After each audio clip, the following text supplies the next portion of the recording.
Unit 1. Pentingnya struktur, tren, dan alur pembiayaan. Subbab 2. Mengapa perlu membiayai proyek iklim lokal?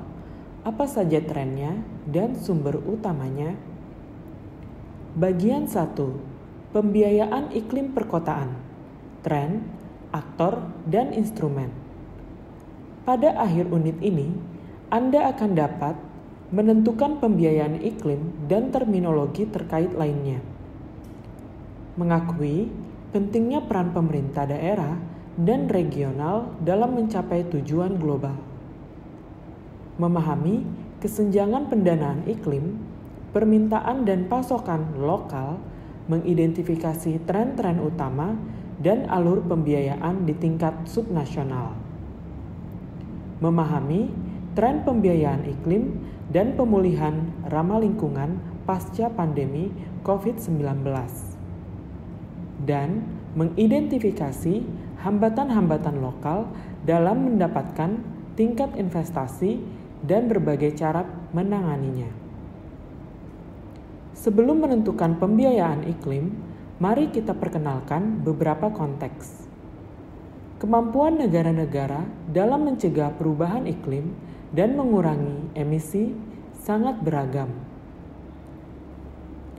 Namun, aksi iklim membutuhkan investasi yang sangat besar, terutama di negara-negara berkembang.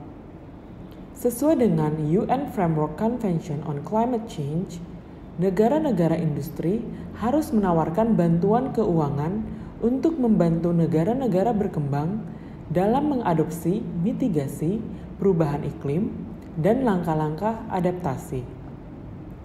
Konferensi PBB para pihak dan Perjanjian Paris menegaskan perlunya pendanaan dan upaya kerjasama dalam membangun sistem pembiayaan yang Konferensi PBB para pihak dan Perjanjian Paris menegaskan perlunya pendanaan dan upaya kerjasama dalam membangun sistem pembiayaan yang memobilisasi dana iklim dari berbagai sumber, alat, dan saluran.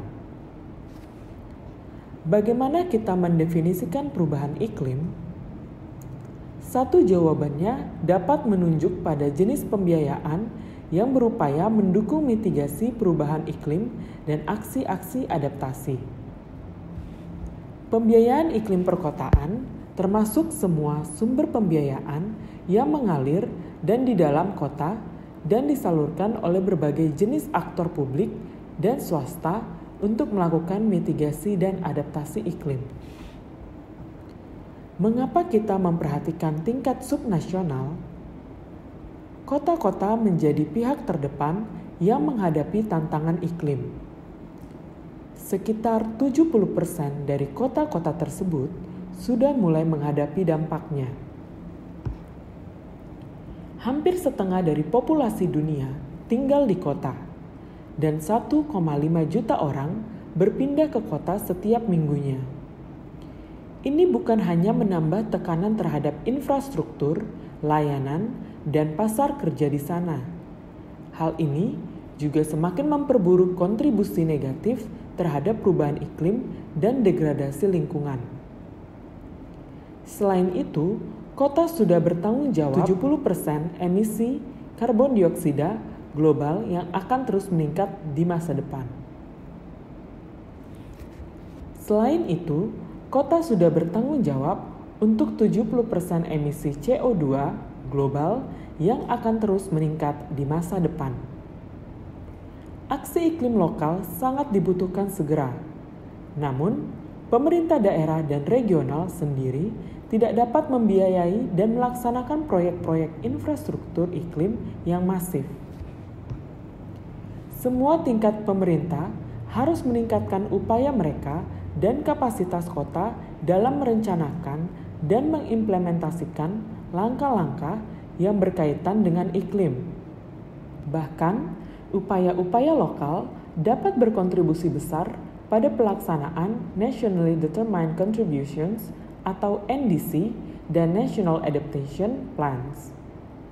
Upaya-upaya ini membantu dalam memajukan tujuan-tujuan global, misalnya Perjanjian Paris, dan Tujuan Pembangunan Berkelanjutan atau SDGs.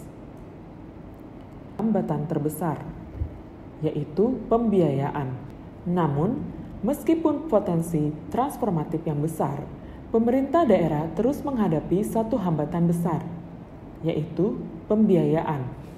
Apa saja faktor-faktor yang membatasi dan menjadi hambatan pembiayaan iklim?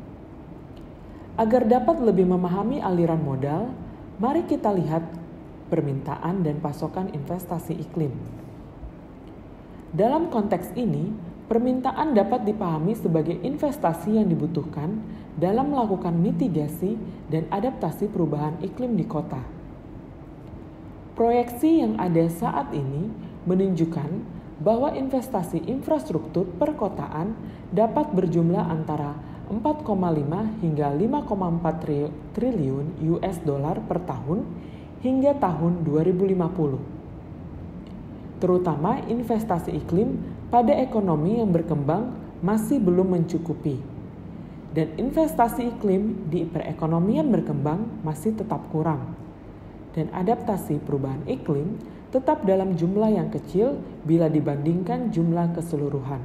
Bahkan, hanya 9% dari dana perubahan iklim ke kegiatan adaptasi antara 2017 dan 2018. Dan mengenai pasokan, banyak laporan yang mengestimasikan pada tahun 2017 dan 2018, pembiayaan iklim perkotaan mengalir ke kota-kota mencapai sekitar 384 miliar US dollar.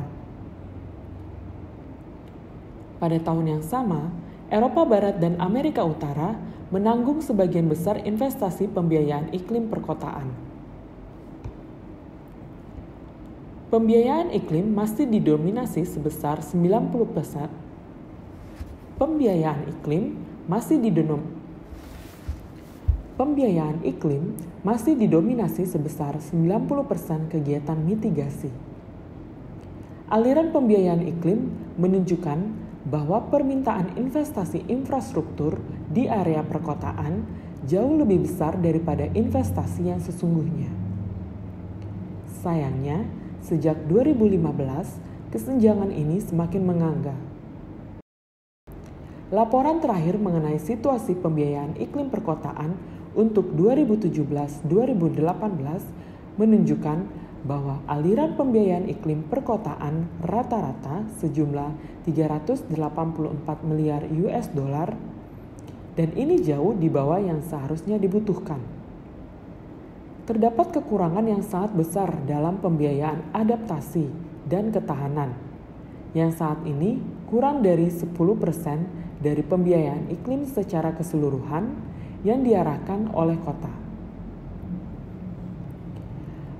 Melihat tren, pembiayaan swasta memainkan peran penting dalam pembiayaan iklim perkotaan. Terutama belanja rumah tangga mengambil 35% dari total.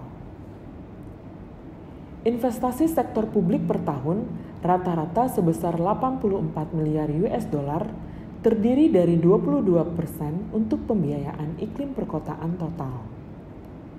Kontributor utama adalah pemerintah nasional dan lokal dengan jumlah investasi sekitar 60 miliar US dollar. Mari kita lihat bagaimana pandemi COVID-19 mempengaruhi pembiayaan iklim. Pandemi COVID-19 semakin memperburuk defisit pembiayaan. Bahkan, sumber keuangan pemerintah daerah dialihkan menuju perlindungan kesehatan masyarakat, sehingga mempengaruhi kemampuan mereka menyediakan layanan lain seperti sanitasi dan mobilitas.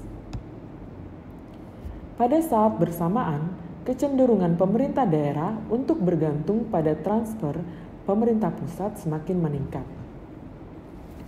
Namun, krisis ini juga menawarkan sebuah kesempatan luar biasa untuk berpikir ulang mengenai investasi dan merancangnya dengan menggunakan prinsip-prinsip hijau dan inklusif yang semakin meningkatkan ketahanan kota. Ada beberapa variabel positif yang mempengaruhi pola dan aliran pembiayaan iklim. Misalnya, melalui paket stimulus, pemulihan ramah lingkungan, bank-bank pembangunan semakin meningkatkan obligasi iklim mereka. Pemerintah daerah dapat menggunakan stimulasi ini untuk mengarahkan pemulihan ekonomi menuju yang lebih berketahanan dan responsif iklim. COVID-19 tidak hanya menciptakan tantangan baru. Pandemi ini juga semakin memperburuk masalah yang sudah ada sebelumnya. Bahkan, pemerintah daerah terus-menerus menghadapi tantangan dalam memobilisasi dan mengakses pembiayaan. Seringkali, mereka juga memiliki kompetensi teknis dan finansial yang kurang memadai dalam membangun dan menjalankan proyek-proyek infrastruktur, terutama untuk memenuhi kriteria investasi swasta dan pemerintah.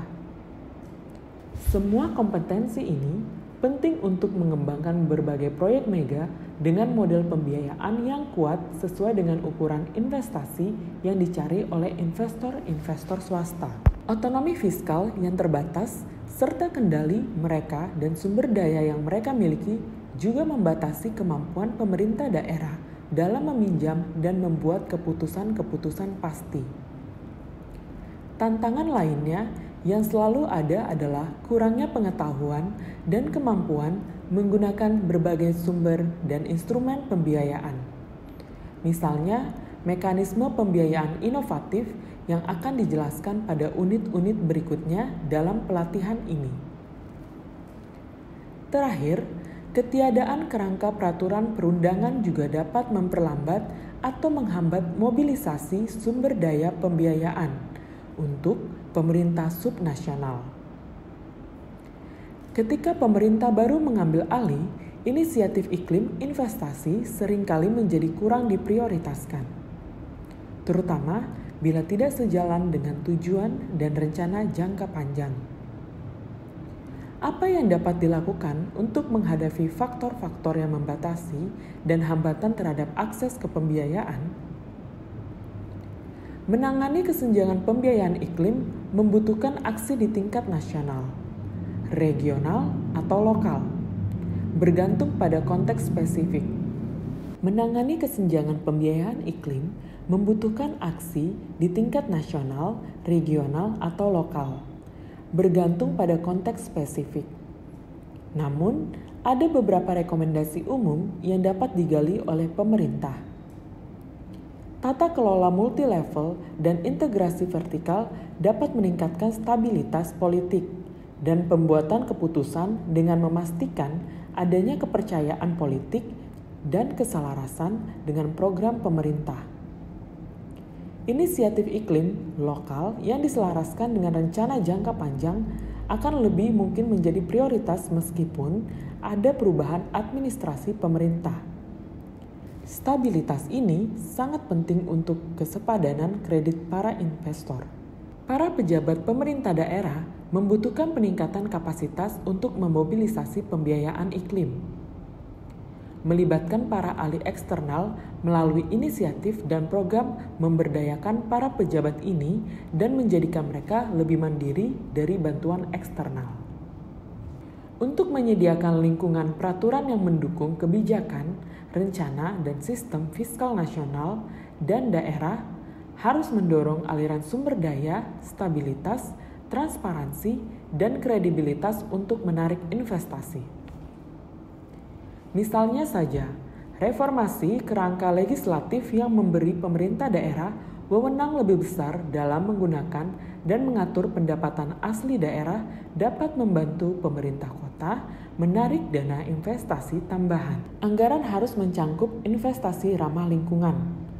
Langkah-langkah perubahan iklim harus dimasukkan dalam ide dan desain proyek.